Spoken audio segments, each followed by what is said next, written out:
അതുകൊണ്ട് ആ കുടുംബത്തിന് വേദന ഉണ്ടായിട്ടുണ്ടെങ്കിൽ ഒരു ക്ഷമയും. ഇനി ഒരു വരി കൂടി പറയാം.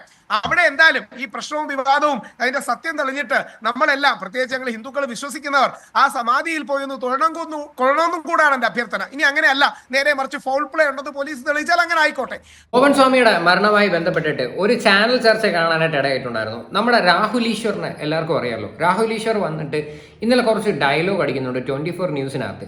അതായത് ഇനി ഗോപൻ സ്വാമിയുടെ കല്ലറയിൽ പോയിട്ട് നമ്മളെല്ലാവരും പോയി തൊഴുവണം എന്നൊക്കെയാണ് പുള്ളി സംസാരിക്കുന്നത്. എനിക്ക് ബേസിക്കലി യോജിക്കാൻ പറ്റുന്നില്ല. ഇപ്പം ഈ ഒരു പോസ്റ്റ്മോർട്ടം റിപ്പോർട്ട്, അതായത് പ്രാഥമിക റിപ്പോർട്ട് വന്നതിന് ശേഷം കുറേ ആൾക്കാർ ഈ ഒരു വിഷയം സപ്പോർട്ട് ചെയ്തിറങ്ങുന്നുണ്ട്. കാര്യം നമുക്ക് പല കമന്റ് ബോക്സും എടുത്ത് നോക്കുമ്പോൾ അത് കാണാൻ പറ്റും. അപ്പം ഈ പറയുന്ന രാഹുൽ ഈശ്വർ വന്നിട്ട് ഇങ്ങനെയൊക്കെയുള്ള ഡയലോഗ് അടിക്കുവാണ്. അതായത് ആ പുള്ളി പോയി നമ്മൾ തൊഴുവണം. എന്തിനാണ് അങ്ങനെയൊക്കെ ചെയ്യുന്നത്? എനിക്ക് അതൊരു മനുഷ്യനായിട്ടാണ് തോന്നുന്നത്. അതൊരു ദൈവമായിട്ടൊന്നും എനിക്ക് കണക്കൂട്ടാനായിട്ട് എനിക്ക് പറ്റത്തില്ല. അതുകൊണ്ട് ഞാൻ ഈ കാണുന്ന ഓഡിയൻസിൻ്റെ അടുത്ത് ഞാനത് ഒരിക്കലും അങ്ങനെ കാണണമെന്ന് ഞാൻ പറയത്തില്ല. അതൊക്കെ നിങ്ങളുടെ പേഴ്സണൽ ചോയ്സ് ആണ്. കാര്യം ഞാൻ എൻ്റെ അഭിപ്രായമാണ് ഞാൻ പറയണത്. ഒരു മനുഷ്യൻ പ്രായമായി മരിച്ചെന്ന് തന്നെ ഇരിക്കട്ടെ, ആ മനുഷ്യനെ എങ്ങനെയാണ് ഒരു ദൈവമായിട്ടൊക്കെ ചെന്ന് സങ്കല്പിക്കാൻ പറ്റുന്നത്? ഇങ്ങനെയൊക്കെ വിവരക്കേടൊക്കെ വിളിച്ച് പറഞ്ഞു കഴിഞ്ഞാൽ എന്തോന്നടേ, ഇത് ഏത് നൂറ്റാണ്ടിലാണ് ജീവിക്കുന്നത്? രാഹുൽ ഈശ്വറിനൊക്കെ വന്ന് ഒരു ബോധവുമില്ലാതെയാണ് പെരുമാറുന്നത്. പല വിഷയങ്ങളും എടുത്ത് നോക്കിക്കഴിഞ്ഞാൽ നമുക്കത് അറിയാൻ പറ്റും. എന്തായാലും നമുക്ക് ആ ഒരു ചാനൽ ചർച്ച ഒന്ന് കണ്ടു നോക്കാം. ഇനി രണ്ട് പ്രഥമ ദൃഷ്ടിയായെങ്കിലും ഈ പലരും ഇവരെ സംശയത്തിന്റെ മുൾമുനയിൽ നിർത്തിയവർ തെറ്റാണെന്നാണല്ലോ തെളിഞ്ഞത്. ശരീരത്തിൽ ക്ഷതമില്ല, മുറിവില്ല. ഇനി ഭാവിയിൽ വിഷമോ ഫോറൻസിക്കിന്റെ എന്തെങ്കിലും കാര്യമുണ്ടോ എന്ന് അറിയില്ല. ഒറ്റ റിക്വസ്റ്റേ ഉള്ളൂ, നാളെ ആ ഫോറൻസിക്കിന്റെ ഭാഗമായി ഈ വിഷമോ കാര്യങ്ങളോ ഒന്നും ഇല്ല, സ്വാഭാവിക മരണമാണെന്ന് പറഞ്ഞാൽ നമുക്ക് ഈ സമൂഹത്തോട്, ആ സ്ത്രീകളോട് അല്ലെങ്കിൽ അവരുടെ മക്കളോട് ഒരു ക്ഷമ പറയാനും ഖേദപ്രകടനം നടത്താനും ഉള്ള ഒരു മര്യാദ നമ്മൾ കാണിക്കണം. നാളെ ഇനിയിപ്പോൾ ഫുൾ റിസൾട്ട് വന്നെന്ന് വിചാരിച്ചോട്ടെ, നമ്മൾ ഒരിക്കലും പോയി സോറി പറയേണ്ട ആവശ്യമുണ്ടോ എന്ന് എനിക്ക് തോന്നുന്നില്ല. നിങ്ങളൊന്ന് ആലോചിച്ച് നോക്കുക, നമ്മുടെ നാട്ടിൽ കുറേ നിയമങ്ങളുണ്ട്. ആ നിയമവ്യവസ്ഥ, ആ നിയമവും കാര്യങ്ങളും ഫോളോ ചെയ്തേ നമുക്ക് എല്ലാവർക്കും ജീവിക്കാൻ പറ്റത്തുള്ളൂ. അല്ലാതെ ഒരു മനുഷ്യൻ മരിച്ചെന്നും പറഞ്ഞിട്ട് ആരെയും അറിയിക്കാതെ പോയിട്ട് നൈസായിട്ട് കല്ലറ കെട്ടുക എന്ന് പറഞ്ഞാൽ എങ്ങനെ അംഗീകരിക്കാൻ പറ്റും? അതിനെ പറ്റിയിട്ടാണ് നമ്മൾ എല്ലാവരും വന്നിട്ട് സംസാരിച്ചിട്ടുള്ളത്. പോരാത്തതിന് എല്ലാ മെയിൻ സ്ട്രീം ചാനൽസും ഈ ഒരു വിഷയമാണ് സംസാരിച്ചിരിക്കുന്നത്. ആ കുടുംബത്തെ ഭയങ്കരമായിട്ടുള്ള രീതിയിൽ അവരെ കുറ്റപ്പെടുത്തിയോ അല്ലെങ്കിൽ അവരെ മോശക്കാരെന്നുള്ള രീതിയിൽ ചിത്രീകരിക്കാനോ ഒന്നുമല്ല. പക്ഷേ നമ്മുടെ നാട്ടിലെ നിയമങ്ങൾ നമ്മളത് ഫോളോ ചെയ്യണ്ടേ? കോടതി എന്താണ് പറഞ്ഞത്? എങ്കിൽ പിന്നെ കോടതിക്ക് ഇങ്ങനെ അങ്ങ് പറഞ്ഞാൽ പോരായിരുന്നോ? കാര്യം ഇത്തരത്തിലുള്ള വിഡിത്തരമായിട്ടുള്ള സ്റ്റേറ്റ്മെന്റ്സ് ഒന്നും പറയാതിരിക്കാനായിട്ട് മാക്സിമം ശ്രമിക്കുക. കാര്യം നമ്മുടെ നാട്ടിലൊരു റൂൾസ് ഉണ്ട്. കാര്യം ആ രീതിയിലേ നമുക്ക് ഇതൊക്കെ ഫോളോ ചെയ്ത് പോകാൻ പറ്റത്തുള്ളൂ. കാര്യം പ്രത്യേകിച്ച് ഡെത്ത് സർട്ടിഫിക്കറ്റ് എന്ന് പറയുന്നൊരു സാധനം അവരുടെ കയ്യിലില്ല. പിന്നെ എന്തിൻ്റെ അടിസ്ഥാനത്തിൽ നമ്മൾ അവരെ സപ്പോർട്ട് ചെയ്യും? കാര്യം സമാധിയാന്ന് പറഞ്ഞു കഴിഞ്ഞാൽ കേരളത്തിലുള്ള മുഴുവൻ ആൾക്കാരും അത് വിശ്വസിക്കുമോ? വിശ്വസിക്കുന്ന കുറച്ച് ആൾക്കാർ കാണുമായിരിക്കാം. പക്ഷെ എന്നും പറഞ്ഞ് എല്ലാവരും അത് വിശ്വസിക്കുന്നുണ്ടോ? അവരുടെ അച്ഛനെ, അവരുടെ ഭർത്താവിനെ, അവരുടെ വീട്ടിലെ ഒരാളെയാണ് നമ്മുടെ പലരുടെയും സംശയം തീർക്കാൻ വേണ്ടി വെളിയിലെടുത്തത്. അതുകൊണ്ട് ആ കുടുംബത്തിന് വേദന ഉണ്ടായിട്ടുണ്ടെങ്കിൽ ഒരു ക്ഷമയും. ഇനി ഒരു വരി കൂടി പറയാം. അവിടെ എന്തായാലും ഈ പ്രശ്നവും വിവാദവും അതിന്റെ സത്യം തെളിഞ്ഞിട്ട് നമ്മളെല്ലാം, പ്രത്യേകിച്ച് ഞങ്ങൾ ഹിന്ദുക്കൾ വിശ്വസിക്കുന്നവർ, ആ സമാധിയിൽ പോയി ഒന്ന് കൊള്ളണമെന്നും കൂടാണ് എന്റെ അഭ്യർത്ഥന. ഇനി അങ്ങനെയല്ല, നേരെ മറിച്ച് ഫൗൾ പ്ലേ ഉണ്ടെന്ന് പോലീസ് തെളിയിച്ചാൽ അങ്ങനെ ആയിക്കോട്ടെ. അതില്ലെങ്കിൽ എല്ലാ കാര്യത്തിനും ഈ ദുരൂഹത ആരോപിക്കുന്ന ഒരു ടെൻഡൻസി, ബാലഭാസ്കറുടെ മരണത്തിൽ, ഭാര്യ ലക്ഷ്മിയിൽ, അല്ലെങ്കിൽ കാണുന്ന എല്ലാത്തിലും ഒരു ദുരൂഹത ആരോപിക്കുന്ന ഒരു സ്വഭാവം നമുക്കാർക്കും ശരിയല്ല എന്ന് കേരളീയ പൊതുസമൂഹം ഓർക്കണം. ശരി, ബാലഭാസ്കറിന്റെ അച്ഛനോട് കൂടിയാണ് രാഹുൽ ഈശ്വർ പറയുന്നത് അല്ലേ? സ്വന്തം പിതാവാണ് ദുരൂഹത ആരോപിച്ചത്. രാഹുൽ ഈശ്വർ പറഞ്ഞ കാര്യങ്ങൾ നിങ്ങൾ കേട്ടല്ലോ. അപ്പൊ എന്തായാലും ഈ പറയുന്ന കല്ലറയിൽ പോയിട്ട് തൊഴുവണം. ഓക്കെ, അപ്പൊ ഇതുമായിട്ടൊക്കെ വിശ്വസിച്ച്, അതായത് അന്ധമായിട്ട് ഇങ്ങനെയൊക്കെ വിശ്വസിച്ചിരിക്കുന്ന ആൾക്കാരൊക്കെ അത് ധൈര്യമായിട്ട് പോയി ചെയ്തോ, എനിക്ക് യാതൊരു പ്രശ്നവുമില്ല. കാര്യം ഇത്തരത്തിലുള്ള വിഡ്ഢിത്തരങ്ങൾ ഒരു ചാനൽ ചർച്ചയിൽ വന്നിരുന്നിട്ട് പബ്ലിക്കിന് മുന്നിൽ ഇതിങ്ങനെയുള്ള മെസ്സേജ് കൊടുക്കാതിരിക്കാനായിട്ട് ശ്രമിക്കുക. വളർന്നു വരുന്ന ഒരുപാട് തലമുറയുണ്ട്. അവരെങ്കിലും ഇത്തരത്തിലുള്ള കാര്യങ്ങളിനകത്തോട്ട് അഡിക്റ്റ് ആവാതിരിക്കാനാണ് മാക്സിമം ശ്രമിക്കേണ്ടത്. എന്തൊരു വിഡ്ഢിത്തരമാണ് പറയണത്. ആ മനുഷ്യൻ ഒരു ചുമട്ട തൊഴിലാളിയായിരുന്നു. പിന്നെ അതിനുശേഷം അടിപൊളി കേസിലെല്ലാം ജയിലിലേക്ക് കിടന്നിട്ടുണ്ട്. അതിനുശേഷം അമ്പലം പണിയുന്നു, അമ്പലത്തിന്റെ കാര്യങ്ങളൊക്കെ ആയിട്ട് പോകുന്നു. പിന്നെ ആ മനുഷ്യന്റെ ഒരു ആഗ്രഹം സമാധി ഇരിക്കണമെന്ന്. ഒരു പക്ഷേ മേ ബി ആ പുള്ളി വീട്ടിൽ കിടന്ന് മരിച്ചതായിരിക്കാം. അപ്പോൾ അവരെല്ലാവരും കൂടെ ആ ആഗ്രഹത്തിന്റെ പുറത്ത് മേ ബി കല്ലറ കെട്ടിയതായിരിക്കാം. അതൊരു ദൈവമായിട്ടൊക്കെ ചിത്രീകരിച്ച് അവിടെ പോയി തൊഴുവണം, അവിടെ പോയി പ്രാർത്ഥിക്കണം എന്നൊക്കെ പറയുന്നതിനകത്തോട്ട് വളരെ വിഡ്ഢിത്തരമായിട്ടുള്ള സ്റ്റേറ്റ്മെന്റ്സ് ആണ് ഈ പറയണത്. ഇതൊന്നും ഒരിക്കലും അംഗീകരിച്ചു കൊടുക്കാൻ പറ്റത്തില്ല. എന്തൊക്കെയാണ് വന്നിരുന്നത് പറയണത് ഒരു പബ്ലിക് പ്ലാറ്റ്ഫോമിനകത്ത് വന്നിരുന്നത്? കാര്യം നിങ്ങൾ ഈ ഒരു സാധനം എല്ലാവർക്കും ഇൻജെക്ട് ചെയ്ത് കൊടുക്കുവാണ്. എന്തിനു ചെയ്യണം? വിശ്വാസം വേണം. ഞാൻ ഒരിക്കലും വിശ്വാസങ്ങളിൽ ഞാൻ അതിനെ നിന്ദിക്കുകയൊന്നുമല്ല. നമുക്ക് എല്ലാവർക്കും ദൈവവിശ്വാസവും കാര്യങ്ങളും എല്ലാം ഉണ്ട്. പക്ഷേ ഇതൊന്നും അക്സെപ്റ്റ് ചെയ്യാനായിട്ട് എനിക്ക് ബേസിക്കലി പറ്റുന്നില്ല. നമ്മൾ പോയി അതിനെ തൊഴുവണം, നമ്മൾ അതിന് പ്രാർത്ഥിക്കണം എന്നൊക്കെ പറയുമ്പോഴത്തേക്കും ഇപ്പം നാളെ തൊട്ട് എല്ലാ മനുഷ്യരും ഇങ്ങനെ മരിക്കുമ്പോൾ കൊണ്ടുവന്ന് സമാധി ഇരുത്തിയിട്ട് അവരെ പോയി പ്രാർത്ഥിച്ചാൽ മതിയായിരുന്നല്ലോ കാര്യങ്ങളെല്ലാം സാധിക്കാൻ വേണ്ടിയിട്ട്. വെറുതെ നാട്ടുകാരെയും കൂടെ തെറ്റിദ്ധരിപ്പിക്കുന്ന വർത്തമാനമാണ് ഇയാൾ വന്നിരുന്ന് സംസാരിക്കുന്നത്. ഇനി ഈ പറയുന്ന ഗോപൻ സ്വാമിയുടെ അയൽവാസി ഉണ്ടല്ലോ, ഒരു യേശുദാസ് എന്ന് പറയുന്നൊരു പുള്ളി, ആ പുള്ളിയായിരുന്നു എനിക്ക് തോന്നുന്നു കേസ് കൊടുത്തത്. ആ പുള്ളി ഈ ഒരു വിഷയത്തിൽ സംസാരിക്കുന്നുണ്ട്. നിങ്ങളൊന്ന് കേട്ട് നോക്കിയോ? ഈ 35 വർഷത്തേക്ക് മുമ്പേ അങ്ങേക്ക് വേറൊരു പേരുണ്ടായിരുന്നു, കിഷൻ എന്നാണ് ഒരു പേര്. ഒരു പ്ലാവള വഴിമുക്ക് പ്ലാവളയിലുള്ള താമസിച്ചുകൊണ്ടിരുന്ന ഒരു വ്യക്തിയാണ്. അവിടെ ഒരു അടിയൊക്കെ നടത്തി 7 പേരിൽ ഒരു പെൺ സ്ത്രീ വരെ വെട്ടിയിട്ട് അവിടെ നിന്ന് വന്ന് ആറാലുമുട്ടി ഒന്ന് താമസിച്ച അവിടെ നിന്ന് പേര് മാറി ഗോവം മണിയൻ എന്ന് പറഞ്ഞാണ് ആറാലുമുടി യൂണിയനിൽ ജോലി കയറിയത്. അവിടെ വീട് ആറാലുമുടി വസ്തു വാങ്ങിച്ച് വീട് വെച്ച് അവിടെ താമസിച്ച് ഒരു 2-3 വർഷം കഴിഞ്ഞപ്പോൾ അങ്ങനെ മൂത്ത മോൻ സുഖല ഒരു സൈഡ് സ്തംഭിച്ച് പോയി മരിച്ചു. അവിടെ അടക്കം കഴിഞ്ഞു. കേട്ടല്ലോ, കുറേ പേരെ വെട്ടിയതിൻ്റെ പേരിൽ വരെ കേസും ജയിലിലും കിടന്നിട്ടുണ്ട് 16 ദിവസം.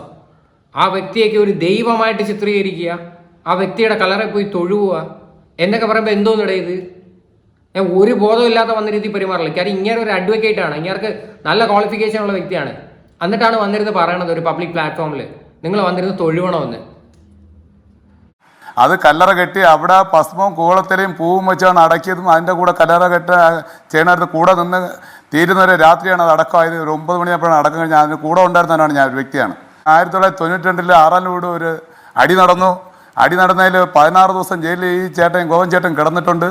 അന്ന് BMS-ലായിരുന്നു.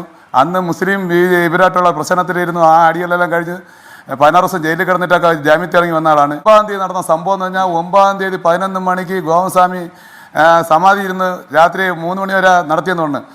1 വർഷം കൊണ്ട് ഒരു കിടയിൽ കിടക്കുന്ന രോഗി എങ്ങനെ സമാധി ചെന്നിരുന്നു? സമാധി കെട്ടണമെങ്കിൽ ഒരു 4 അടി വീതി 4 അടി താഴ്ചയിൽ കെട്ടി അവിടെ ഇരുത്തി അതെല്ലാം റെഡിയാക്കി എടുത്ത് മുകളിൽ സ്ലാബ് ഉണ്ടാക്കി എല്ലാം വച്ചിട്ടാണ് സമാധി ഇരിക്കുന്നത്. ഇത് സമാധി അല്ല.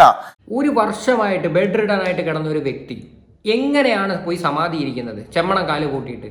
ഈ ഒരു ചോദ്യമല്ലേ എല്ലാവരും ചോദിച്ചത്. അല്ലാതെ അവരുടെ വിശ്വാസങ്ങളെ തകർക്കുന്ന രീതിയിലല്ല ആരും പറഞ്ഞത്. കാര്യം അങ്ങനെ സുഖമില്ലായിരിക്കുന്ന ഒരു വ്യക്തി അവിടെ പോയി ഇരുന്ന് ഇങ്ങനെ സമാധി ആയിരിക്കും എന്ന് പറയുമ്പോൾ ആരും വിശ്വസിക്കത്തില്ല. ഈ ഒരു കാര്യത്തിലൊന്നും രാഹുൽ ഈശ്വറിന് മറുപടിയില്ല. അതാണ് അതിൽ വലിയൊരു കോമഡി. അയൽവാസിയാണ് പറയണത്. രാഹുൽ ഈശ്വർ ഇപ്പോഴായിരിക്കും ജീവിതത്തിൽ ആദ്യമായിട്ട് ഗോപൻ സ്വാമി എന്ന് പറഞ്ഞ് കേൾക്കുന്നത്. നമ്മളും അങ്ങനെയാണ്. പക്ഷെ തൊട്ടടുത്തുള്ള അയൽവാസിയാണ് ഈ ഒരു ഇത്രയും ഡീറ്റെയിൽ ആയിട്ട് കാര്യം പറയണത്. ഇത് ആ ക്ഷേത്രത്തിന്റെ ഫ്രണ്ടിൽ എനിക്കും കൂടി അറിയുന്നതാണ്. ഞാനും കൂടി ആ കാശ് കൊടുത്തിട്ടുണ്ട് ക്ഷേത്രത്തിൽ പണിയാൻ കരുതി.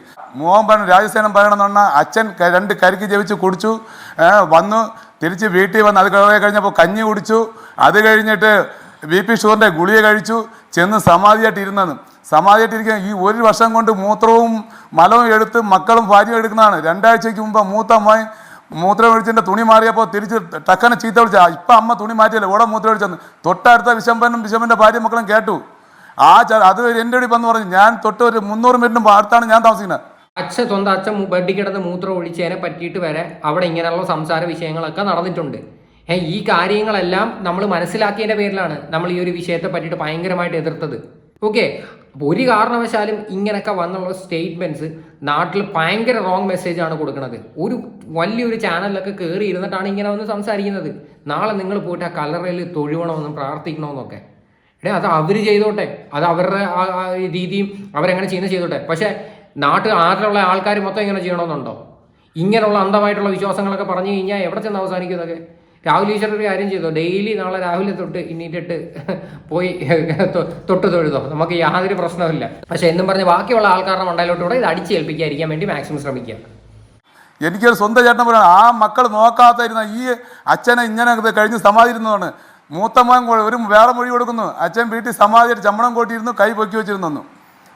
അത് കഴിഞ്ഞിട്ട് അമ്മ സരോനി ചേച്ചി പറയുന്നു, ഞാൻ ചെന്ന് നോക്കിയപ്പോൾ നെഞ്ച് ഇടിക്കുന്നു, തേളയിടിക്കുന്നു. ഇത് ആര് പറയണം വിശ്വസിക്കാം? ഞങ്ങളിവിടെ ഈ 10-ാം തീയതി നോക്കിയപ്പോൾ രാവിലെ ഞാൻ കട തുറക്കാനായിട്ട് റോഡിൽ പോയപ്പോൾ ആറാലുമുട്ടി പോയപ്പോൾ പോസ്റ്റർ ഇല്ല. തിരിച്ച് 7 മണിക്ക് തിരിച്ച് കടയിൽ നിന്ന് വീട്ടിൽ വന്ന് നോക്കാനായിട്ട് വന്നപ്പോഴാണ് ഒരു പോസ്റ്റർ ഒട്ടിച്ചിരിക്കുന്നത്, ഗോവൻ സ്വാമി സമാധിയായി എന്ന്.